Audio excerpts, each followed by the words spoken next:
Well, let's take you to the press preview then and a first look at what is on the front pages before they arrive. In the next half hour, we'll be seeing what's making the headlines with broadcaster and former government minister Anna Soubry and PR consultant Alex Dean. So let's have a look at what is on some of those front pages. One keeps calm and carries on. That's the front page on the Metro after the Queen tests positive for COVID-19. The Telegraph says she's determined to carry on working despite the diagnosis. The Mirror, too, going with that same line. She carries on. And that, says the Mail, is an example to us all. Queen's COVID, example to us all. Well, the Sun goes with a slightly inaccurate pun, actually. HRH to WFH, as Her Majesty vows to work on. And the Eye has the same story and reports multiple other cases have been identified in the Windsor Castle outbreak. The Castle outbreak's also the front of the Express.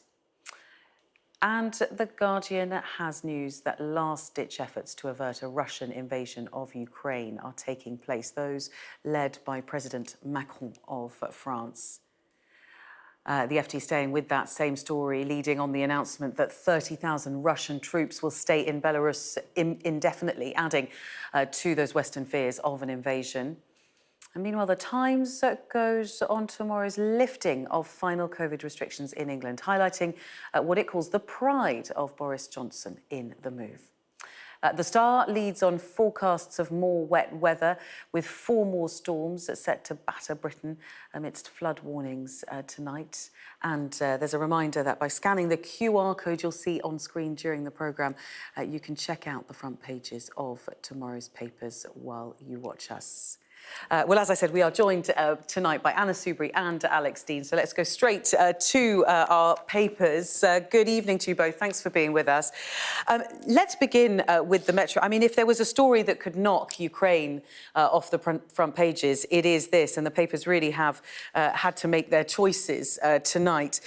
The Queen has COVID, says the Metro. One keeps calm and carries on. And this real emphasis on the fact that the Queen is supposed to be continuing light duties. But also an interesting point, Anna Soubry, I wonder what you make of this, that the palace now getting in front of this news and bringing it to us rather than waiting a day or two.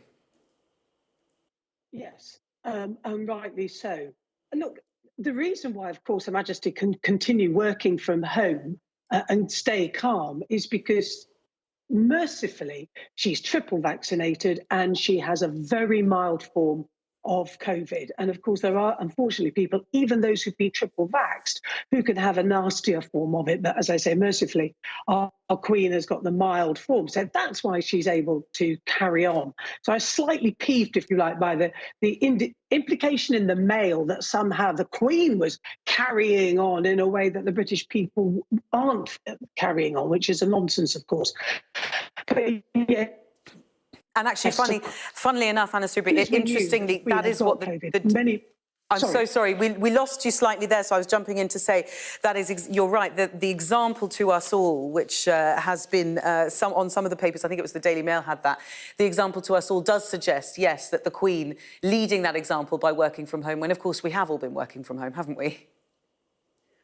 Yes, exactly. And there are lots of people who would like not to be working from home, lots of people who are fed up being in isolation and want to get back to work. So I think we just have to put this all into proportion. The most important thing is, as I was trying to say, and forgive me for the line, was that, you know, when we heard she got COVID, a lot of us would have been really worried because she's 95. She's an extraordinary woman.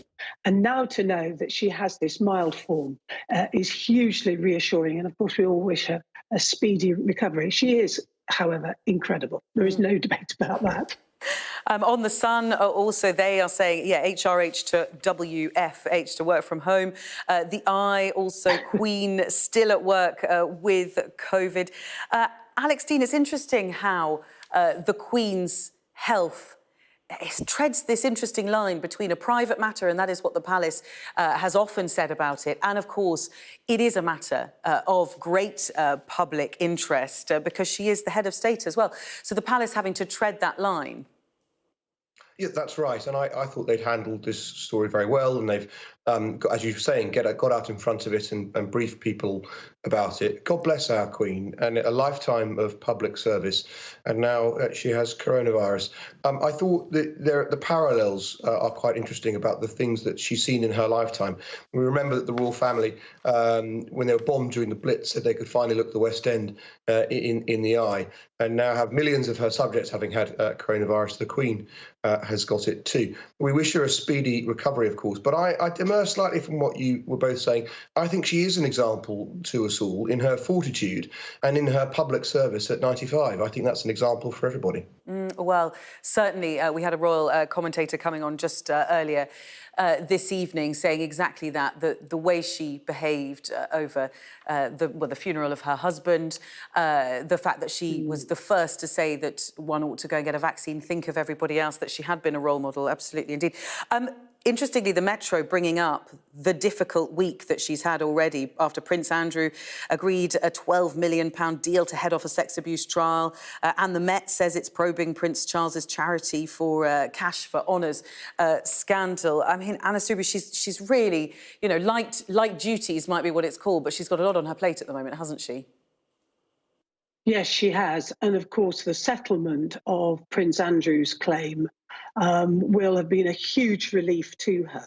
But she's had a difficult time, but she's coming through it in her Platinum Jubilee year, and rightly so.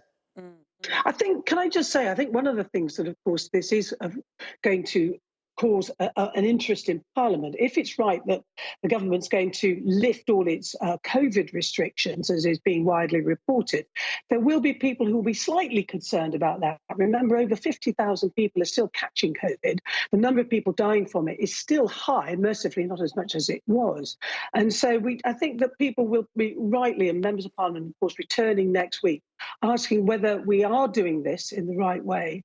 Yeah. And in particular, are we doing it because it's the right thing to do and it's what science tells us to do, or are we doing it because it's part of saving Boris Johnson, who is in great difficulty, and this is all part of his plan to get him out of Partygate, when, of course, he broke the very rules that our Queen kept to, and it's a way of keeping him in power. But anyway, there she is, as ever. Certainly a lot of resonances between those two stories. And in fact, the Daily Telegraph, obviously, with the photograph of Her Majesty on the front page, then just below, free tests to be kept for over 80s as plans are made to learn to live with the virus. So there we go. Perhaps Boris Johnson responding to some of those fears that actually, if you are over 80, you will still be able to get hold of free COVID tests. But I mean, Alex Dean, does that matter if those around you are not able to get hold of those tests? Well, I think it does, because what we've seen from the data are the groups at most risk from coronavirus. And whilst, of course, statistically, you can't write off the risk to any age group from coronavirus, it's overwhelmingly felt, most of all, amongst those who are 80 plus. So I do think there is sense in that. And I think there's sense, too, in the government's position that we've got to learn to live with COVID. I think countries that have adopted a zero COVID strategy either have a great deal more of a command and control centralised economy under which we might not wish to live in the first place, like China, or have had a zero COVID policy and then reversed it. Jacinda Ardern in New Zealand admitted that they were wrong to try to pursue a zero COVID position. In the end, I think it's a statement of the obvious that we've got to learn to live with coronavirus. I'm glad we're doing it, but I'm glad too that we're thinking about those who are vulnerable and trying to find ways to make sure that life can be easier for them. And free tests for the over 80s is one aspect of it. Well, it is one aspect, but of course the over 80s, if they catch it, are going to catch it from people who are younger. And those people, if they're not regularly testing because they have to pay for their tests, that the incentive might not be as high. I wonder, Anna Soubry, I saw you shaking your head at one point. Do you agree? Do you think it is time we learn to live with COVID? And I mean, what does that even mean?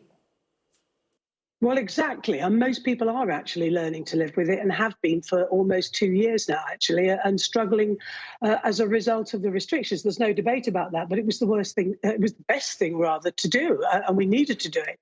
Remember, we have one of the worst death rates in the world. We certainly have the just second worst death rate in Europe, second only to Italy. So, to see on the front page of the Times that Johnson is somehow proud of our COVID, the way he's handled it, is I find absolutely outrageous. He should be hanging his head in shame.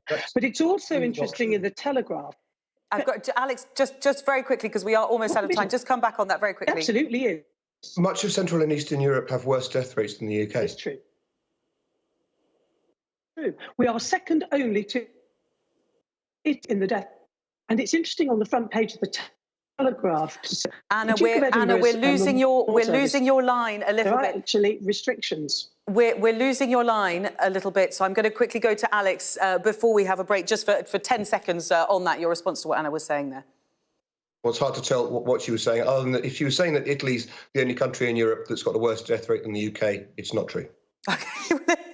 Let us come back after the break. I'm so sorry. We are all out of time there. With Anna and Alex, we will be back for the rest of the press preview. Coming up, the Metro reporting that Russian President Vladimir Putin has instructed commanders to invade Ukraine with the situation on a knife edge. That and plenty more after the break.